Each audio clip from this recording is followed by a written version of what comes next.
Bueno, buen día para todos los que nos están viendo y los que nos están escuchando. Es para mí un gusto el estar hoy como coordinador de esta plática entre amigos en este octavo podcast de la Asociación Mexicana de Mastología de Buviando Ando.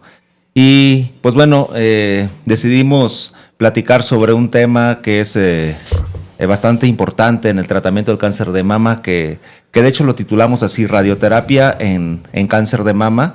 Y la intención es tratar aspectos, unos controversiales, otros no tan controversiales.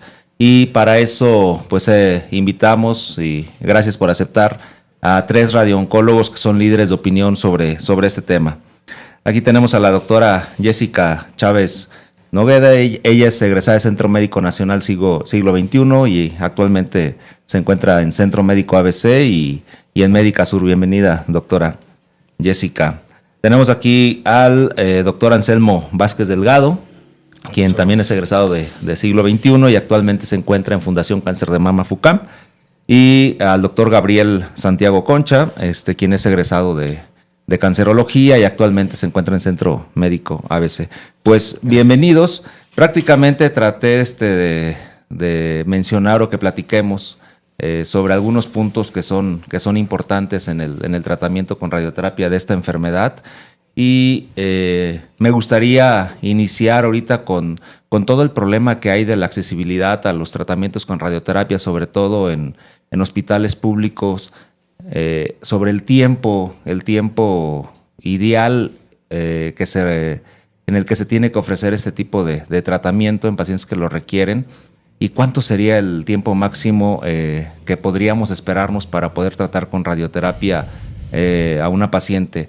Básicamente, me gustaría que tratáramos 3 puntos. El primero es sobre la paciente la cual operamos, de probablemente una cirugía conservadora que sabemos que va acompañada en general de un tratamiento con radioterapia, y si esta paciente no tiene criterios para recibir quimioterapia adyuvante, es decir, solamente se operó y requiere radiaciones, ¿cuánto tiempo sería el ideal y hasta cuánto tiempo sería lo máximo para poder ofrecer un tratamiento o poder ofrecer este tipo de tratamiento?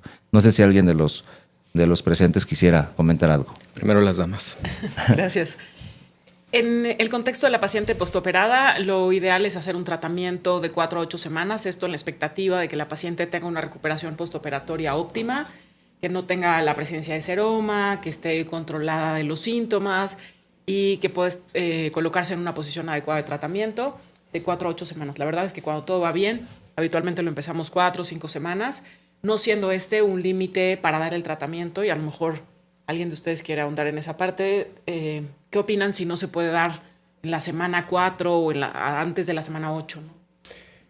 ¿No? Yo coincido. El tratamiento óptimo realmente es cuando la paciente está recuperada, cuando sea el seroma, cuando le quitas los drenajes, cuando ya no tiene puntos de sutura. Y normalmente esto ocurre entre 3-4 semanas después de la cirugía. Entonces el tiempo óptimo normalmente es 3-4 semanas. Habrá algún grupo de pacientes que pueda tener la recuperación antes y pudiésemos empezar antes. El tiempo óptimo normalmente implica empezar en cuanto la paciente se recupere, ¿no? Entonces, en cuanto antes podamos empezar el tratamiento mejor, evitas fibrosis, generas una mayor oxigenación del tejido. Los resultados evidentemente siempre resultan un poco mejores cuando están más pegados hacia la cirugía por múltiples factores. Yo creo que es bastante interesante el tema en muchos sentidos, porque tampoco la radioterapia es un potencial de acción en donde deja de hacer efecto. Tú das el tratamiento cuando no has perdido oportunidad terapéutica, y eso me parece que es el concepto que debemos de tener en la cabeza para iniciar. Entonces, 4-8 semanas me parece de la misma manera el óptimo. Sí, coincido. Una vez que la cicatriz quirúrgica está en adecuadas condiciones, podemos empezar alrededor de las 6 semanas. Tomando en cuenta la pregunta que hiciste, ¿hasta cuándo? Hay un estudio que hicieron los italianos en donde observaron a pacientes con tumores pequeños luminales A, en el que se observó si el tiempo de la radioterapia hasta 6 meses tenía algún impacto en el control local, y vieron que no. Es decir, pacientes con tumores pequeños, luminales, con calma se puede esperar dar la radio hasta las 6 semanas, hasta los 6 meses. Eso coincide un poco con el tiempo en que se ha establecido hasta cuándo la radio es útil, hablando del tiempo de adyuvancia de radioterapia en cáncer de mama, que habitualmente es 6 meses. Aquí me gustaría preguntarle a mis colegas qué opinan de nuestras instituciones, si los 6 meses está bien o hay quien daría radioterapia a los 7, 8 meses. Yo creo que todos nosotros que hemos trabajado, ahora no todos, pero hemos trabajado en instituciones públicas, hemos estado en la disyuntiva de pacientes que han pasado más de 6 meses después de cirugía para dar tratamiento con radioterapia. Y casi me atrevería a decir que todos pensamos que mientras no haya evidencia de recurrencia local, todos daríamos tratamiento de radioterapia. Entonces, yo diría siempre radioterapia antes de un año. Evidentemente vas perdiendo funciones después de los 6 meses, es súper criticable, pero yo creo que ahí el punto de discusión es qué institución pública está logrando tener una suficiencia para tratar a todos los pacientes de cáncer de mama antes de los 6 meses. Yo creo que sí se logra en muchos casos, pero si nos pensamos en número totales de pacientes, hay una cantidad enorme de pacientes que no logra esos tiempos por las maneras de administrar la radiación en los hospitales públicos y los procesos de tiempo, ¿no? Si te pones a pensar que del momento del diagnóstico hay veces que pasan 3 meses en que pasa un segundo nivel, ya con ese diagnóstico, pues es evidente que ya cuando lo tienes tú se opera, pues todo va a depender de muchísimos tiempos de cirugía, de tu oportunidad de ver pacientes de primera vez. Entonces me parece que 6 meses en muchas instituciones públicas es un tiempo que apenas están llegando. Entonces sería muy complicado dejar de tratar a esos pacientes. Y como decía, sí, baja el efecto, vas perdiendo eficiencia, pero es muy difícil también poder predecir en cuánto llega hasta el 0. Claro. Porque yo te llevaría a la contra, la verdad, porque sí, claro, pierdes efecto, diríamos, entonces en vez de disminuir el riesgo de recurrencia al 50%, disminuimos el riesgo de recurrencia 40%. La verdad es que no hay ningún artículo que diga objetivamente. No, por eso mismo es imposible. Si tú me preguntaras, yo pensaría que mientras no haya evidencia de tumor, sí, exacto, yo no pensaría que estamos perdiendo el beneficio en la perspectiva de que el efecto biológico de la radiación es impedir la proliferación de células anormales, ¿no? Sí. Y no tenemos claro, o sea, partimos del punto de una cirugía con márgenes negativos, donde no hay evidencia residual, o sea, partiríamos del punto donde es enfermedad medible 0. Sí. Entonces, si en 6 meses tienes enfermedad medible, pues lo que tocaría es volver a operarla. Pero si no tienes enfermedad medible, yo no pensaría que estamos disminuyendo el efecto. Claro, es mejor tratar la enfermedad subclínica, ¿no? A esperar a la recurrencia. Yo coincido totalmente que podríamos esperar tal vez hasta los 12 meses, pero para efectos de examen, 6 meses idealmente es. Sí, le digo, es súper interesante escucharlos platicar. En el hospital público donde laboro, efectivamente tenemos pacientes que realmente es rara la paciente que en 1 mes, 2 meses, en 4 8 semanas está radiando, entre lo que se retiran de drenajes, entre lo que la mandas a la radio, en lo que la ven, en lo que se programa, en lo que si no hay la refieren y demás. Muchas caen fuera de los 2 meses y me ha tocado ver pacientes en las cuales precisamente ponen esa especificación. Tiene menos de 6 meses y la radio tiene más de 6 meses, en teoría ya no hay beneficio y ya no se radia y se esperan a la recurrencia. Aquí en algún momento nos dimos a la tarea de investigar si efectivamente había algún estudio bien documentado, si después de 6 meses habría algún beneficio o no, y la realidad es que sí hay beneficio, pero lo mencionan como más limitado, ¿no? Por eso prácticamente quería tocar el punto con ustedes sobre esta situación. Entonces probablemente 4 8 semanas es lo ideal y hasta 6 meses sería como lo más, pero como menciona Jessica, si cae después de 6 meses, la realidad es que beneficio probablemente lo va a tener un poco menor, pero lo va a tener. ¿Sí? Siempre de acuerdo. No haga actividad. Sí. Ahora, en pacientes las cuales por alguna situación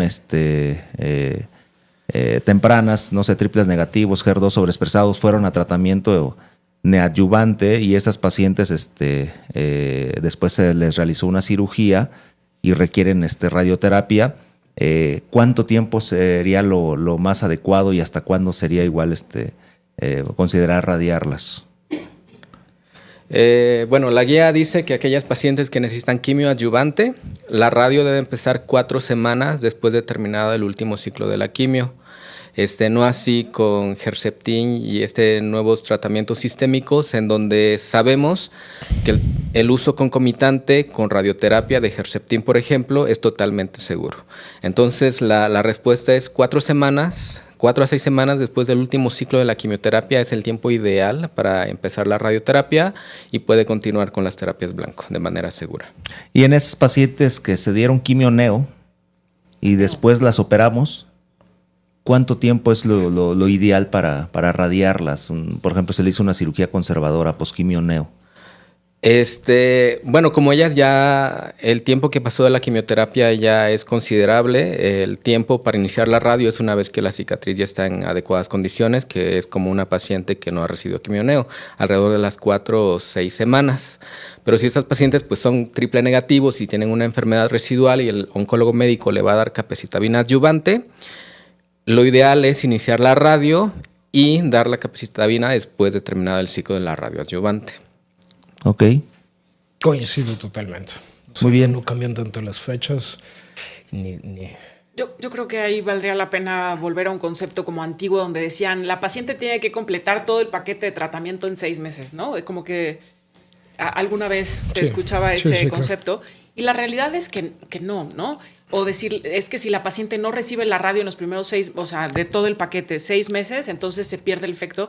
Eso tampoco es real, porque antes sabemos que el tratamiento era como un combo y era inmutable, o sea, que no se modificaba, ¿no? Ahora sabemos que los pacientes reciben tratamientos con inhibidores de ciclinas, o sea, en otros esquemas que no necesariamente se comprenden en 6 meses y que luego entonces no es que la paciente quede desprotegida un lapso muy largo de tiempo, ¿no?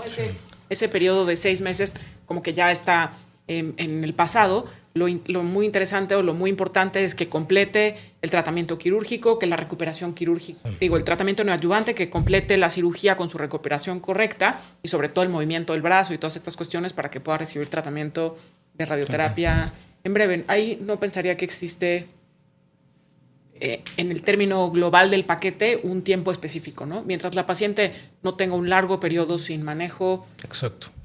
En realidad sí, en el centro médico muchísimos años empleaban ese concepto. Mientras la paciente siga con algún tratamiento, tú continúas con la radio. Obviamente lo óptimo es después, 4 semanas, en cuanto recupere la cirugía.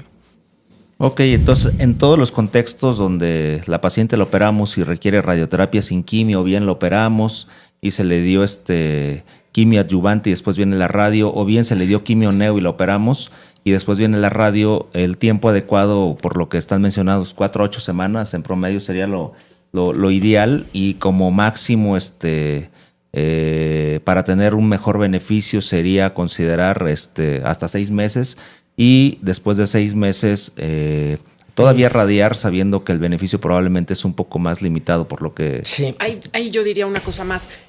Una colega nuestra, Cristian Flores, hizo un estudio en pacientes con enfermedad localmente avanzada que recibieron tratamiento con radioterapia y esas pacientes sí tuvieron un peor resultado a largo plazo cuando se difería el tratamiento de radioterapia más allá de 12 semanas.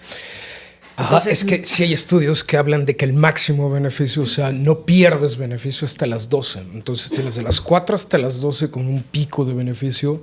Pasando las 12 semanas puedes perder cierta eficiencia, no al 0.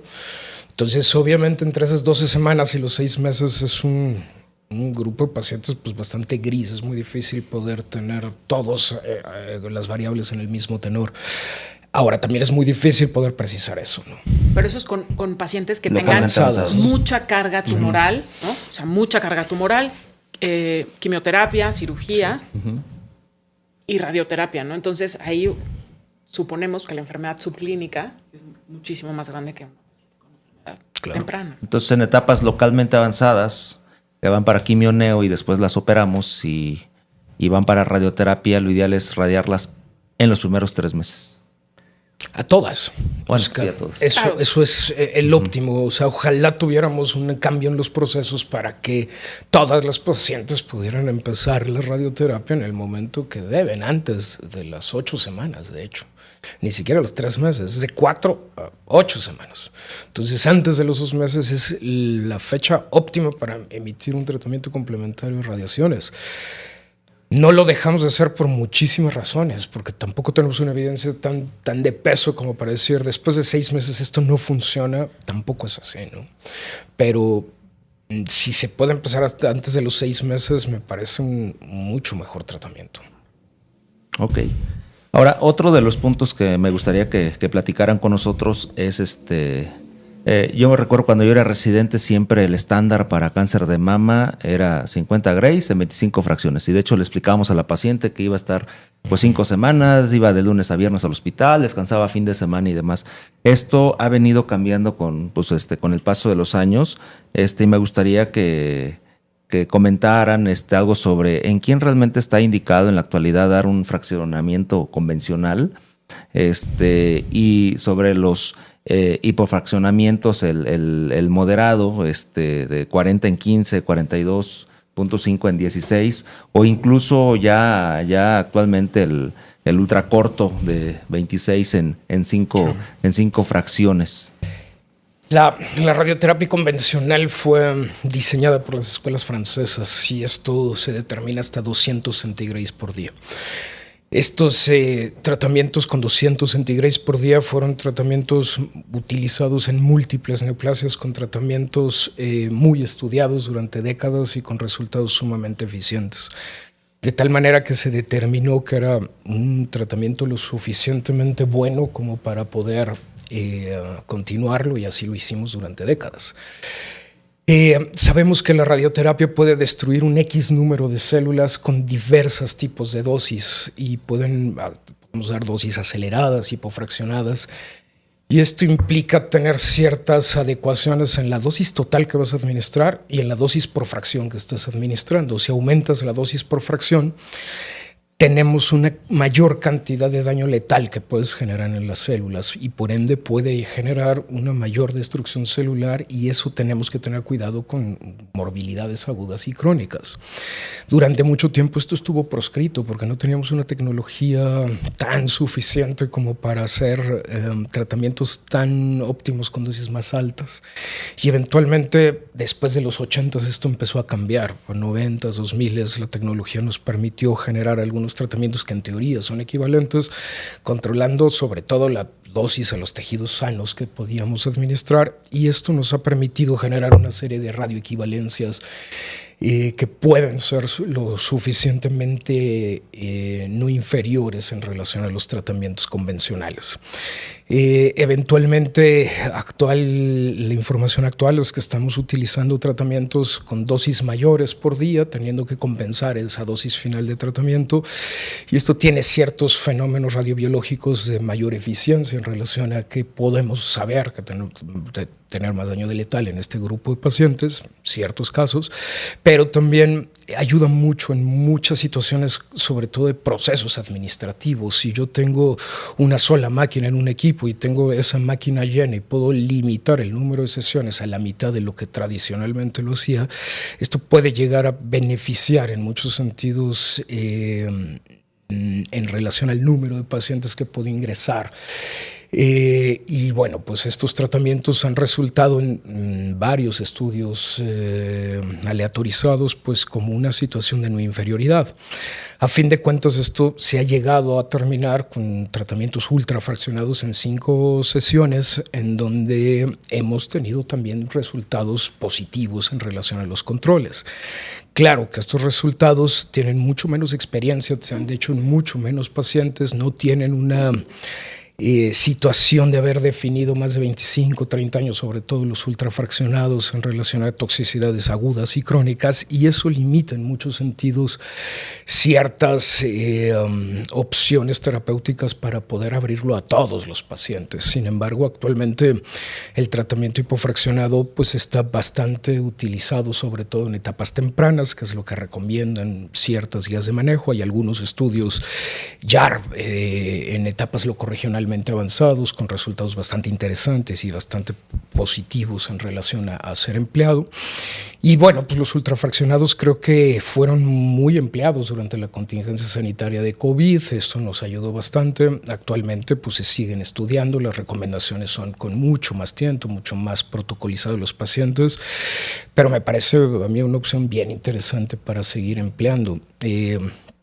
Hay obviamente tratamientos todavía más ultrafraccionados en neoadjuvancia, ¿no? Se están administrando fracciones únicas neoadjuvantes con resultados súper interesantes y creo que es una opción que debemos de seguir estudiando, sobre todo pues, con la tecnología actual que tenemos, que nos permite bajar mucho la cantidad de radiación a órganos sanos y concentrar la radiación donde queremos de una manera mucho más precisa, mucho más segura, mucho más visual.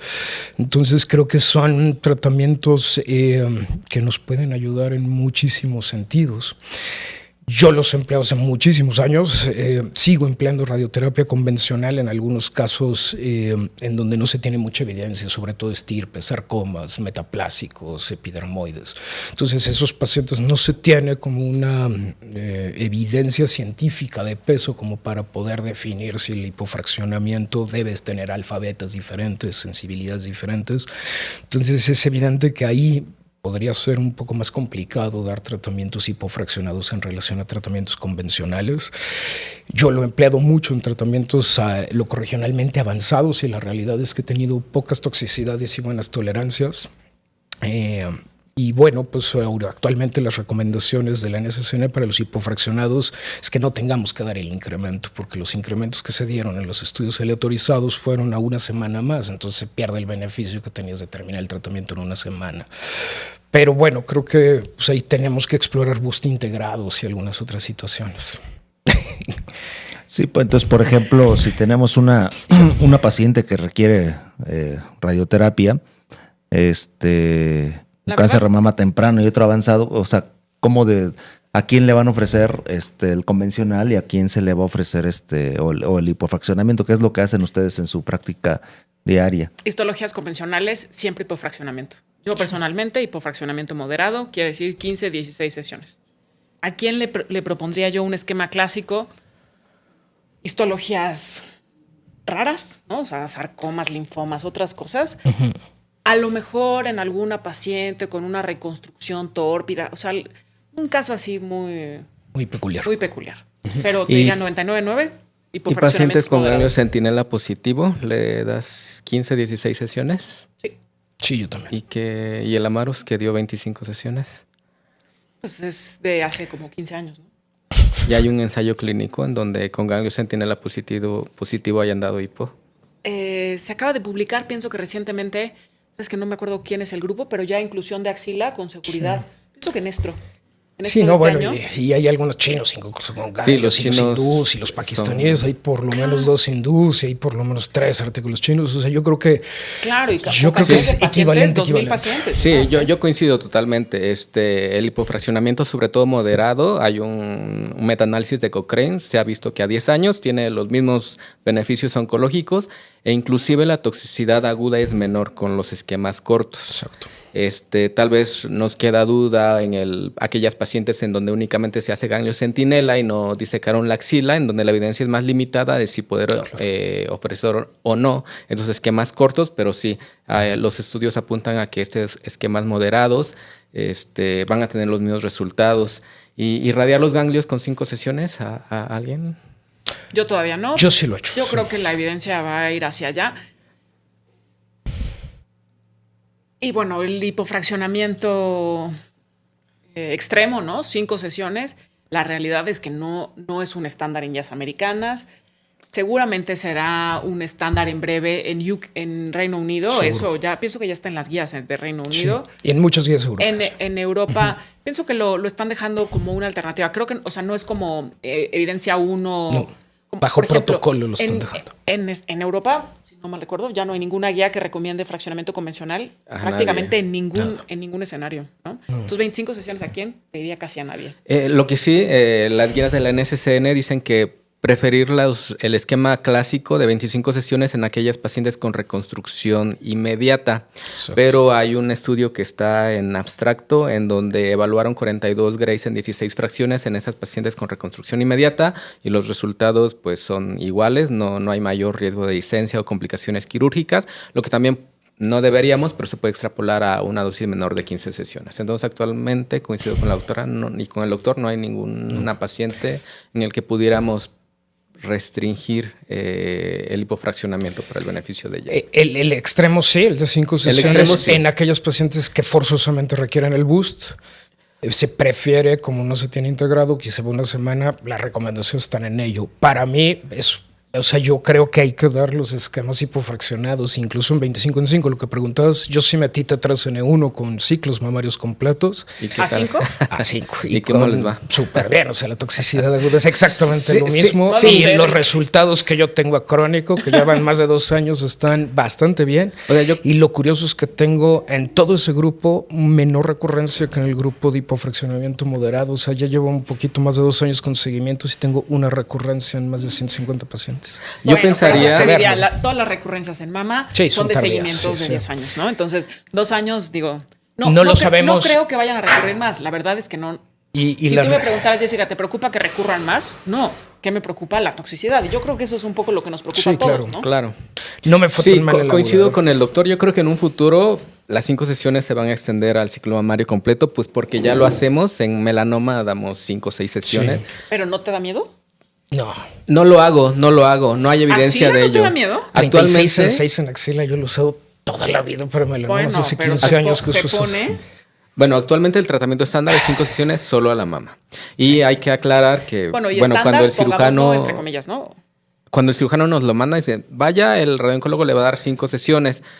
Hay que explicarle a la paciente que yo creo que todas las pacientes con tratamiento preservador la mama necesitan BUS, o yo creo que Exacto. En todos hay un beneficio de control local de BUS. Entonces, a esas 5 sesiones, pues hay que considerar que le vamos a dar 5 sesiones más de BUS, o 4 sesiones más de BUS, u 8 sesiones más de BUS. Entonces, no es una semana como luego los cirujanos. O protocolizarlas al BUS integrado, porque yo creo que eso es algo que falta tener en ciencia. Yo creo que ahí nos hace falta, si nos hace falta 25 en 5 a todo el ciclo mamario completo, nos hace falta un tiempo, sobre todo para ver la toxicidad, que no es despreciable en un campo así de extendido, el esófago, el plexo braquial. Y a 20 años, obviamente. Claro, ¿no? Entonces, eso no es trivial.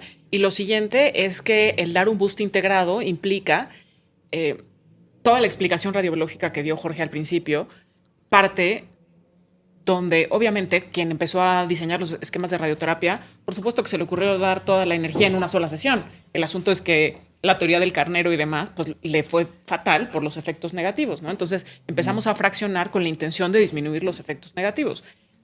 Ahora fraccionábamos mucho, ahora fraccionamos menos con la intención de disminuir los efectos negativos.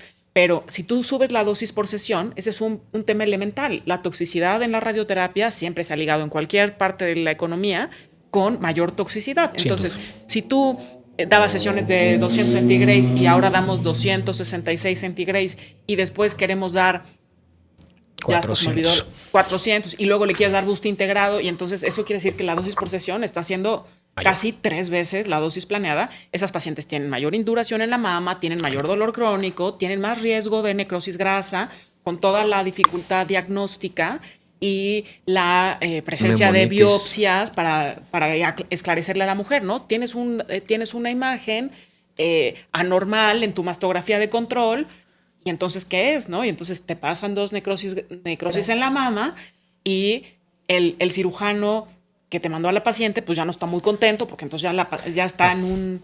O sea, te metes en una disyuntiva que no es tan sencillo, o sea, estamos acostumbrados a que la radioterapia, pues, bueno, en todos los escenarios, en la mama fluya muy bien y es un éxito. La verdad es que la radioterapia, por eso es que estamos siempre a favor de dar radioterapia en todos los escenarios, porque es un éxito, porque de verdad influye positivamente en todos los desenlaces, pero también incluir una variante más, boost integrado y demás, pues hace que entonces ya tengamos mayor riesgo de complicaciones que implican maniobras invasivas en las mujeres, que no es trivial. No, yo tengo fe en los esquemas, fíjate. O sea, yo hasta donde voy, creo que Son esquemas que me gustan mucho más que los 40 en 15, o digo que los 50 en 25. 40 en 15 me gusta 50 muchísimo. en 25 no me gusta, la verdad, ya hoy ya no me gusta. Pero ¿no? sí, estos 27, 26 en 5 están bastante interesantes. De hecho, en los fasts y demás se vio que la diferencia entre 26, 27, 30 es sustantiva. Sí, con un grado sustantivo. Sí. Es sustantiva, entonces... Entonces, por lo que están comentando, prácticamente el fraccionamiento convencional está desapareciendo y prácticamente está limitado a histologías pues no convencionales, no favorables, y prácticamente lo que es el estándar es el hipofraccionamiento moderado, y a lo que vamos es al el fraccionamiento ultracorto. No estoy segura. Entonces, después de todo esto que hemos estado o que han estado ustedes platicando, para concluirlo y que todos los que nos están viendo y nos están escuchando más o menos se queden con la idea, ¿a qué paciente se le va a ofrecer un tratamiento convencional de 50-25 y qué paciente la vamos a llevar a un hipofraccionamiento? Yo creo que los tratamientos convencionales quedan en aquellas estirpes histológicas raras, adversas, que no se han estudiado, epidermoides, linfomas, sarcomas, etcétera.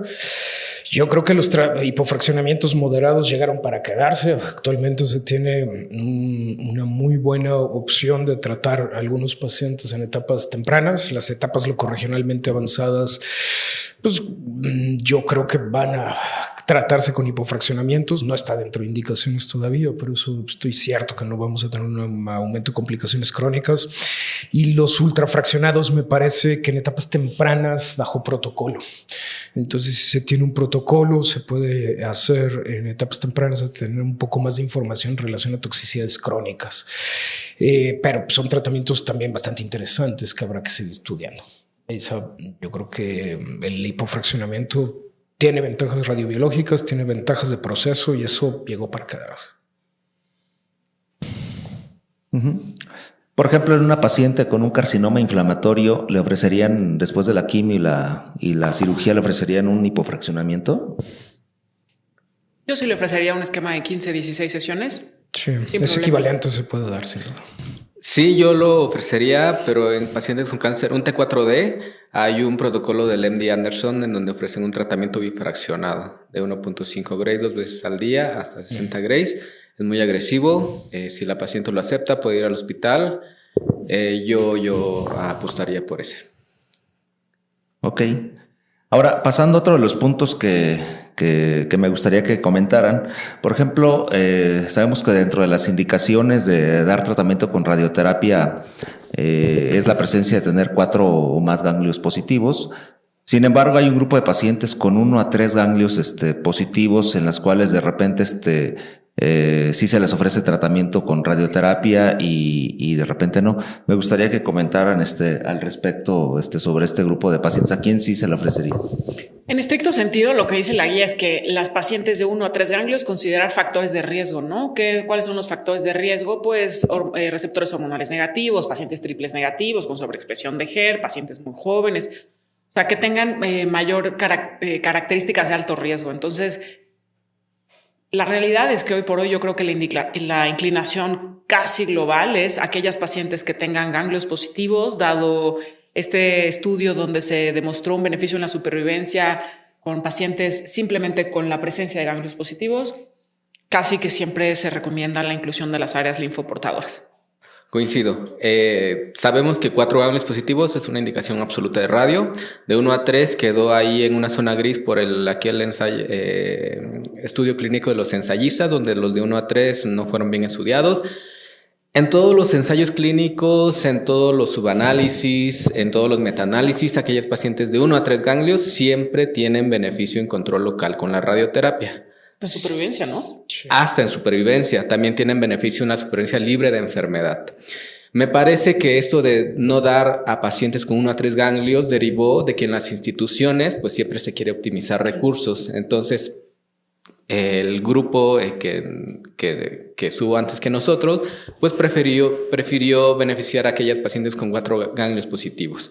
Pero coincido con la doctora, aquellas pacientes con solo un ganglio positivo se benefician en control local con la radioterapia. Y más actualmente con las tecnologías actuales, con inspiración, con el control de la respiración que evita la toxicidad a largo plazo.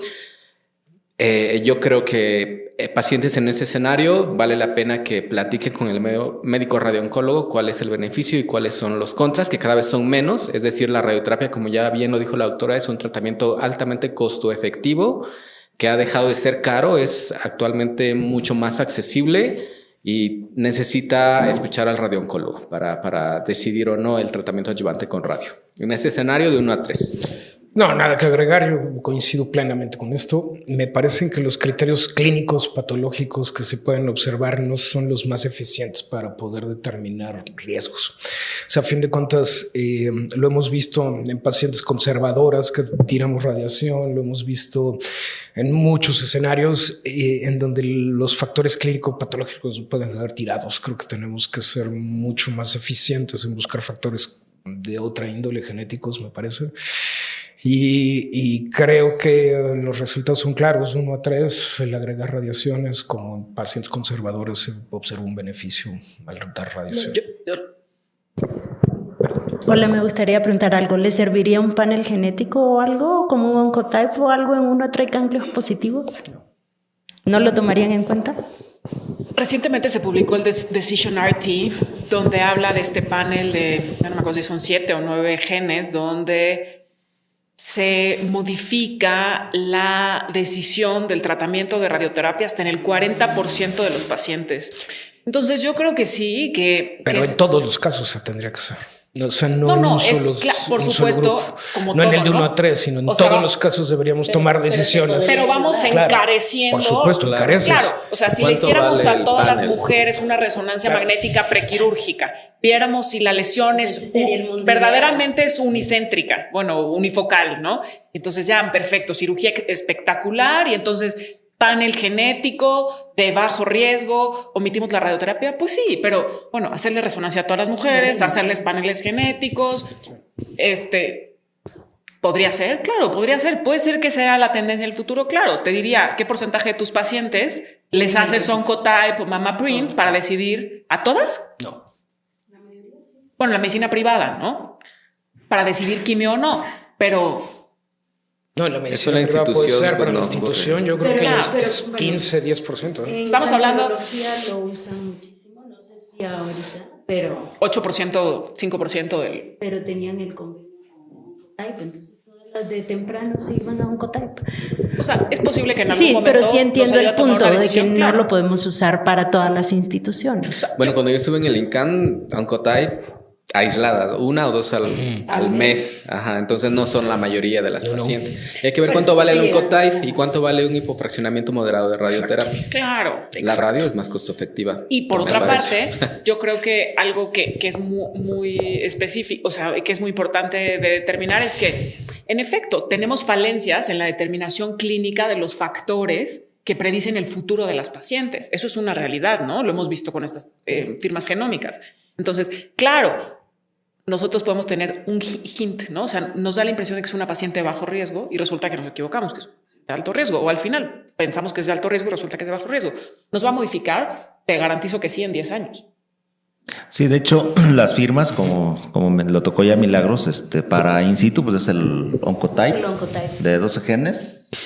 Creo que no es lo estándar, ahorita a ver qué nos comentan, y el Polar, ¿no? Para el invasor, pero creo que tiene sus indicaciones muy precisas, pero tengo entendido que no es lo estándar para tomar la decisión terapéutica. No, o sea, todavía ni siquiera es estándar, el Polar está desarrollándose, todavía está validándose, la validación fue buena, sin embargo, pues eso todavía no lo tenemos comercialmente, entonces esto está dado en etapas tempranas con cirugía conservadora para omitir radiación en pacientes con cirugía conservadora. Entonces ahí tienes todavía menos riesgo y en esos pacientes todavía tienes un conflicto mayor porque el número necesario a tratar es enorme, o sea, te estás sobretratando 70% de los casos. En este caso, pues el factor de riesgo es el ganglio. Entonces, al tener un ganglio, se tiene evidencia científica de que el agregar radiaciones te va a mejorar.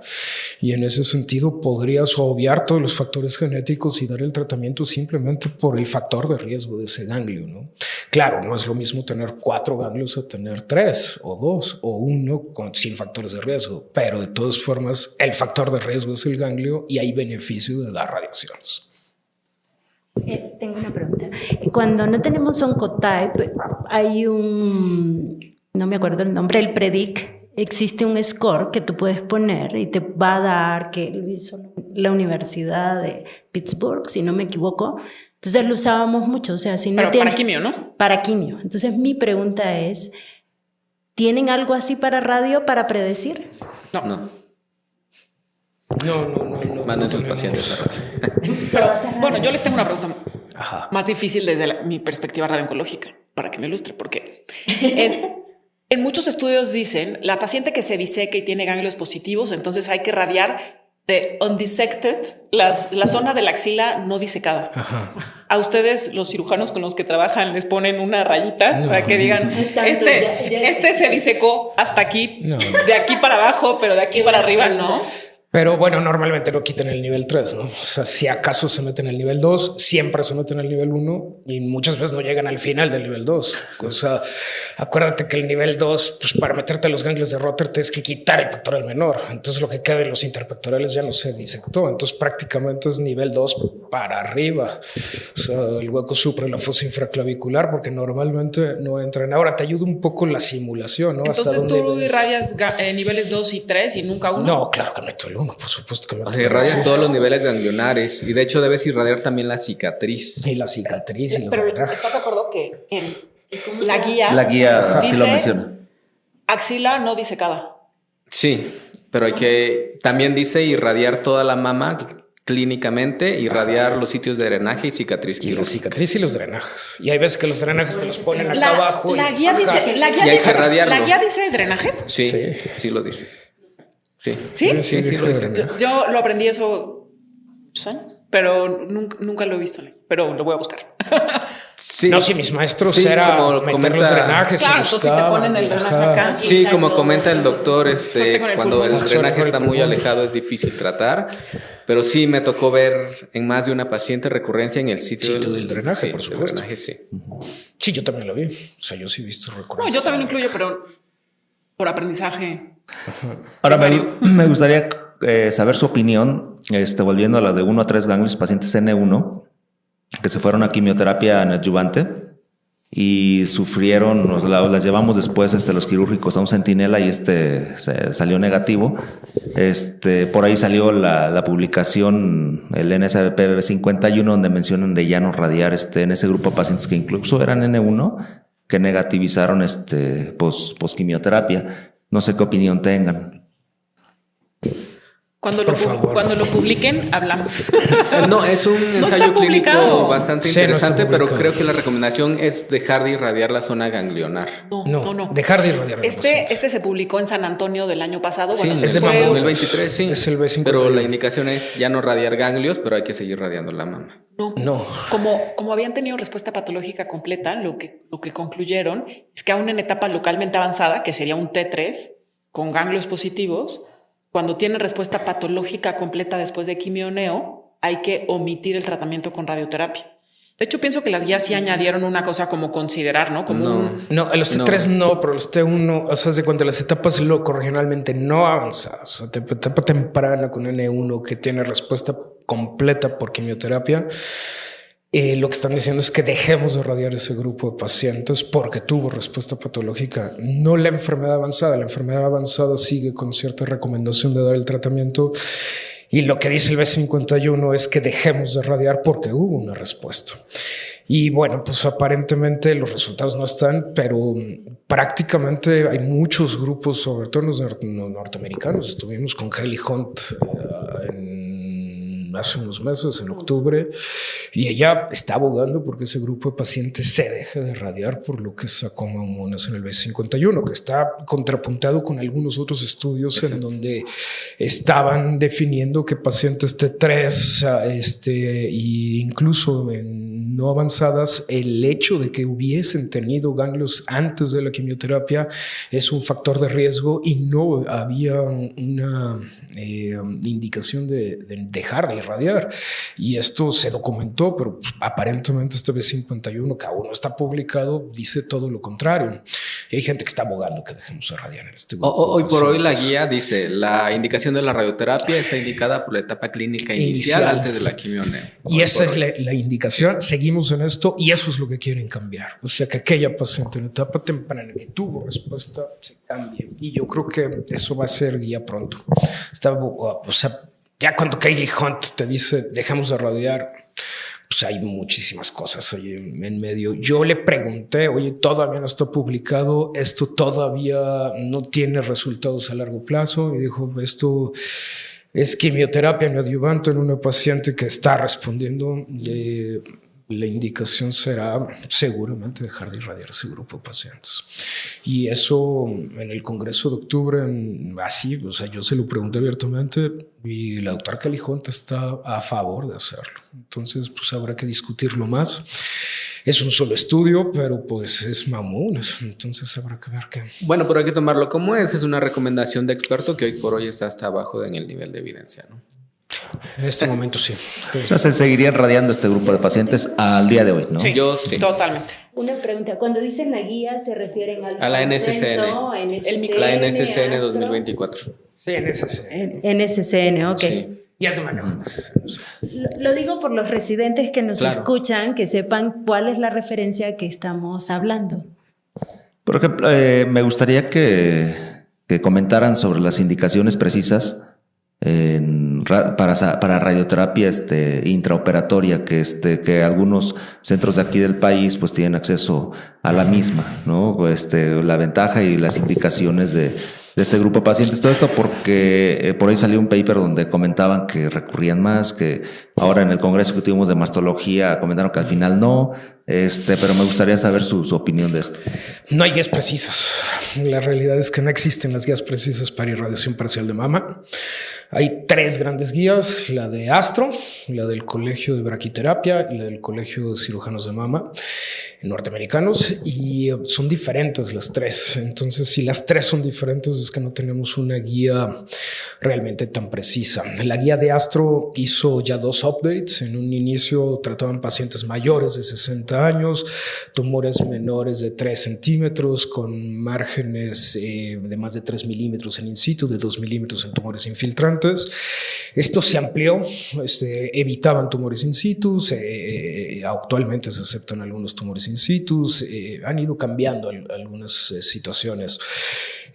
Algunos aceptan con permeación linfovascular leve, algunos no aceptan con la permeación linfovascular leve. Entonces es muy difícil como poder precisar.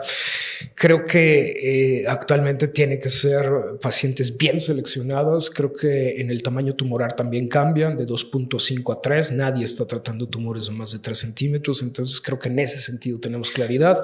Tumores de hasta 3 centímetros, tumores unifocales, evidentemente no multifocales, tumores que generalmente no tienen permeación linfovascular extensa. Normalmente pacientes mayores de los 50 años, no se deben de dar pacientes menores de los 40. El grupo que está entre los 40 y 50 se puede dar siempre y cuando en factores clínico-patológicos no se tengan. Evidentemente los márgenes son importantes, se requieren márgenes amplios, no se debe considerar un margen negativo como tal, o sea, por lo menos un par de milímetros en relación al tumor.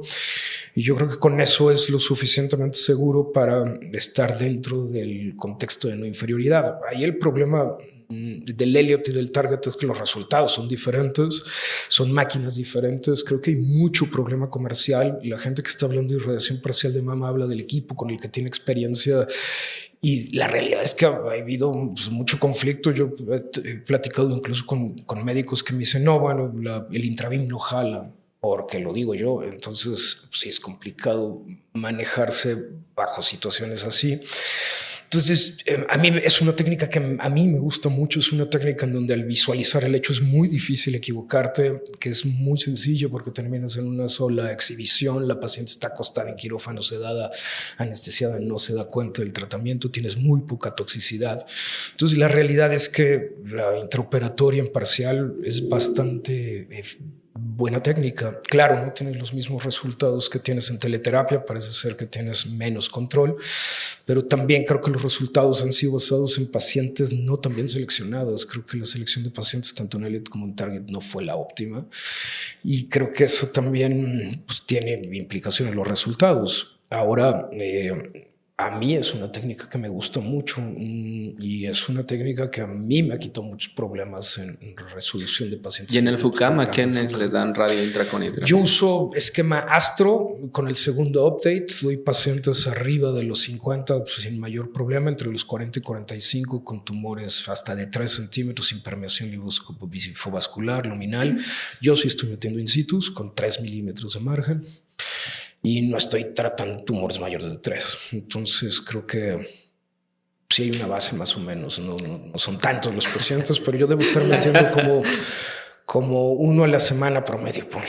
Entonces hay semanas que me tocan 3, hay semanas que no me tocan 1, pero ponle promedio 1 a la semana, o sea, como 40, 50 casos al año. Está súper bien. Yo creo que lo más, ¿no? Acaba de publicar el artículo. Ajá. Sí, el ABC acaba de publicar. Tú estás, cuéntanos todo. Es lo mismo, ¿no? Salió hace una semana. El ABC incluyó los mismos criterios del Target A, que son mujeres de 45 años y más, luminales A, de tumores de 3.5 centímetros y menos, receptores hormonales positivos y negativos. Y pues en ese grupo seleccionado de pacientes, los resultados pues son bastante buenos. Creo que hay 4 recurrencias. ¿Estás metiendo in situ? Sí, metieron in situ. No se metió in situ, solo los Target A. El protocolo dice in situ. Ajá, no in situ. Pero creo que ya en la última reunión sí ya se incluyeron in situ, ¿no? Para intraoperatoria en el ABC, no que yo sepa, no. Porque han mandado como 2, 3 casos in situ y han dicho que... Mi pregunta, ¿alguna vez escuché a un médico decir que a los que dan radioterapia intraoperatoria es la paciente que realmente no necesita radioterapia? ¿Qué opinan? Doctora? Toda paciente con cirugía conservadora requiere radiaciones. Y las mayores de 70 años, tumores pequeños, menores de 2 centímetros. Eso nos lleva a otra pregunta. ¿Qué pacientes se les puede omitir la radioterapia? Ese es un tema muy complicado. Bueno, las NCCN dan ya ahora una sugerencia, ¿no? Pacientes mayores de 70 años con subtipo luminal A, con márgenes negativos, de bajo grado, tumores pequeños menores a 2 centímetros. De 65 años están dejando de radiar. Los resultados en el PRIME 2 y en el CALGB son claros. Estos pacientes tienen una mayor cantidad de recurrencia. Claro, eso es lo más importante. Eso es importante. Ahora, si vemos en un número absoluto de pacientes, la diferencia de 3% es muy poquito en el número total de casos. Entonces, esa es la razón por la cual están decidiendo no irradiar. Pero yo creo que en ese sentido lo que tiene que quedarnos en la cabeza es que toda paciente se beneficia en este momento de recibir unas de radiaciones después de una conservadora. Entonces tiene que ser difícil definir eso. Tienes que ver a la paciente, qué paciente realmente tiene una expectativa de vida corta, que tenga mucha enfermedad fuera del cáncer, diabéticos, hipertensos, obesos. Eso es lo que tienes que ver. Esta paciente no la quiero radiar porque pues, ni le voy a hacer tanto bien, venga, que tenga dificultad de movimiento. Pues esas pacientes realmente añosas, realmente que tienen una dificultad en su vida cotidiana, pues es la que podríamos evitar. Yo porque creo que fuera de eso es súper importante, ¿no? Y esa es la diferencia en las guías, la edad, ¿no? 60 años y tumores más chicos, pero 70 años, pero tumores más grandes. La realidad es que esas mujeres tienen expectativa de supervivencia en nuestro país por lo menos de 18. O sea, a los 60 años, la expectativa si es 78 años, tienes 18 años para ver que esa mujer va a recurrir. Y por supuesto, si la tasa es baja de mastectomías, claro, si lo ves en un hospital universitario, de oncólogos expertos, todos sin ningún problema en cirugías conservadoras, en intervenciones de cirugías conservadoras. Pero la realidad es que en nuestro contexto, si tropicalizamos eso, la mujer con una cirugía conservadora que no recibe radioterapia y que recurre a la mama, muy probablemente en su contexto no va a volver a tener una cirugía conservadora. Exacto, va a tener una mastectomía. No, se va a morir. O sea, pregúntale en Tuxtla lo que va a pasar. Claro. Piensa geográficamente. A lo mejor no sé si necesariamente morir, pero sí tener una enfermedad invasora significativa para su calidad de vida, ¿no? Entonces yo creo que ese es un parteaguas muy... Ajá. Sí. Es que individualizar suena como romántico, ¿no? O sea, si esa mujer te recurre en 10 años, ¿qué le vas a poder ofrecer? Siendo realista en su contexto, ¿no? Si tú dices, no pasa nada, si recurre en 8 años, le volvemos a hacer una cirugía hermosa, conservadora, va a volver a vivir, va a estar feliz. Ninguna mujer que regresa a la enfermedad oncológica se pone feliz. O sea, seamos honestos. Entonces, Entonces, la intención es, si una cirugía conservadora, forzosamente, como mencionaban, requiere radioterapia y probablemente por comorbilidades y demás cosas, si cumple los criterios que mencionaron, se pudiera pensar en omitir. A mí personalmente no me gusta dejar de irradiar pacientes. Sí, y hay que considerar que esa paciente que no le vamos a dar radio, pues tiene que llevar tratamiento con un inhibidor de aromatasa, tamoxifeno, que son 5 o 10 años. Y pues las pacientes, según lo que hemos estudiado, pues hasta 30-40% de ellas abandonan el tratamiento hormonal. No les va tan Entonces, bien. pues hay que ver si es más práctico darle a ella 5 sesiones y pues el tratamiento hormonal, dejarlo como... Que esa es una duda que no se ha estudiado. Pienso que salió un estudio en Europe, o no me acuerdo, pero creo que no lo recuerdo bien, pero... O sea, de verdad, hacerle 5 sesiones a una mujer de 75 años, hipofraccionada, una mamá pequeña, 5 sesiones de radioterapia, chao, más o menos su tamaño. Y esa es la razón por la cual se confunde. Pues dale las con 5 5 sesiones. Pero no están así. No están así. O sea, hay que saber elegir cuál es el mejor, cuál es la mejor opción. Y eso no es tan simple. Bueno, 5, 10 o 15. O sea, si me 5, dijeras, 10 o 25, ven un o mes 30. a radio, tómate tamoxifeno, 5 años. Hombre. Tal vez sería radio, ¿no? Sí. Y la única que yo eliminaría es la que sale con firma genética con bajo riesgo. O sea, aquella paciente con una cirugía conservadora que le haces la firma genética por la razón que fuese y esa te sale bajo riesgo. Entonces es la única paciente que con cierta certeza puedes decir, bueno, esta Con cierta tranquilidad. Ajá. Ok.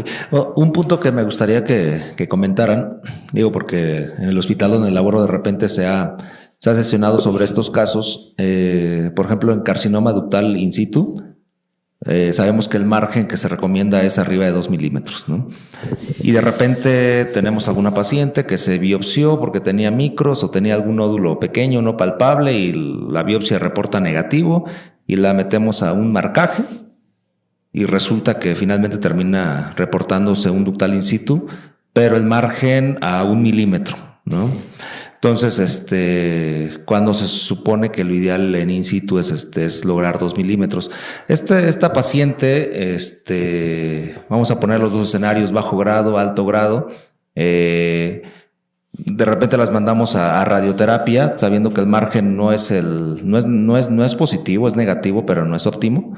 Y las mandamos a radioterapia y de repente habrá quien nos comenta, ¿sabes qué? El margen no es adecuado, requiere reescisión.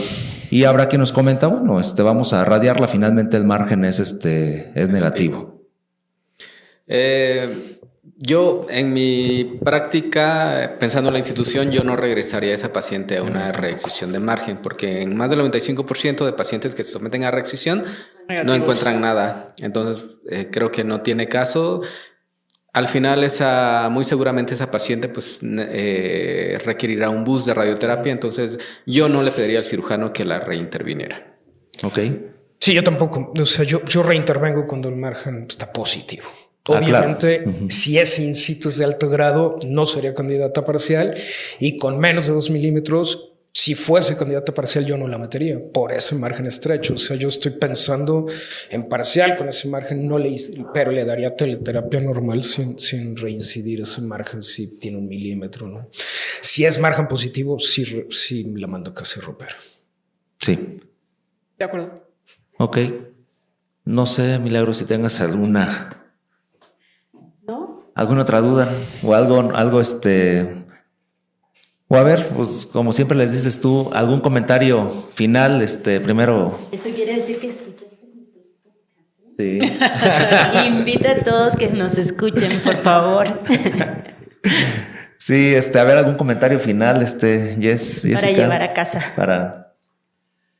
Ganglios positivos después de mastectomía y después de quimioneo es indicación de radioterapia, ¿no?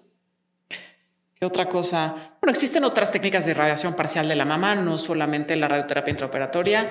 Yo creo que esa será muy probablemente una tendencia también en el futuro, que requiere obviamente la incorporación de cosas nuevas como guía de imagen, hacer un tratamiento bien referenciado, pero irradiar parcialmente la mama con técnicas de SBRT. Ajá. Ahí me da un poco. Yo sí he tenido complicaciones. Fíjate, con 30 en 5 ya tuve una complicación más. ¿Qué le pasó? Necrosis. ¿Grasa? No, fue piel. chiquitita, pero te acaba en más tacto. Entonces yo creo que hay que jugar ahí con dosis, bien dices, como bien dices, yo creo que hay que incorporar cosas nuevas. Y ahí al respecto, yo creo que la neoadyuvancia con ese BRT a dosis muy altas, 34, 38 en una, eso ya es súper interesante. O sea, lo que presentaron en San Antonio, respuesta 93% en luminales completa, hay que estudiarlo. O sea, creo que la neoadyuvancia en etapas tempranas con dosis muy altas y dosis únicas puede ser un tratamiento muy eficiente para encontrar respuestas completas en luminales A. Otra cosa que creo que vale la pena comentar es que ya decía hace rato Gabriel que tenemos ya técnicas de inspiración sostenida para poder manipular el ciclo respiratorio y entonces abrir la distancia que tenemos entre la pared torácica y el ápice cardíaco. La realidad es que con las técnicas modernas la toxicidad cardíaca de las mamas irradiadas del lado izquierdo es muchísimo menor. Entonces obviamente hay que implementar muchas veces el hacer tratamientos más cortos con más energía. También implica que tenemos que asegurar muy bien dónde están los órganos sanos en el momento de dar la radiación. Pero bueno, pues vale la pena aún con esquemas ultra cortos o esquemas moderados, pero tenemos cosas nuevas. Sí, yo a manera de conclusión diría que cada vez somos menos tóxicos por estas nuevas tecnologías, somos más precisos y de por sí la radioterapia era un tratamiento muy costo efectivo, adyuvante a la radio y ahora pues cada vez hay mayor evidencia de que la radio adyuvante en cirugía conservadora de mama aumenta la supervivencia global y cuanto más en enfermedad localmente avanzada. Entonces para los cirujanos que son los que tienen a la paciente de primer contacto, pues siempre tengan en mente que dar radioterapia hay un beneficio siempre y cada vez hay menos toxicidad. No sé, en relación a incrementos hay que tomarlos en cuenta, hay que incrementar pacientes, sobre todo si son jóvenes, ahí es obligadísimo y en los pacientes mayores hay mejores resultados, entonces hay que contemplar los incrementos a los cirujanos que nos marquen, porque si no nos marcan es muy difícil no saber dónde dar esos incrementos, eso también me parece importante. Y bueno, pues no sé qué más podamos comentar. No, pues creo que se tocaron puntos importantes para que van a ser de utilidad para todos los que nos escuchen. Quiero agradecer a la doctora Jessica, al doctor Gabriel, a la doctora Anselmo por tomarse el tiempo y la tarde de venir aquí a poder grabar este podcast. Y pues bueno, no sé, Milagros, si quieres dar algún mensaje final. No, que muchas gracias y felices fiestas a todos. Please escuchen el podcast de Bubeando Ando, el podcast de la Asociación Mexicana de Mastología. Adiós.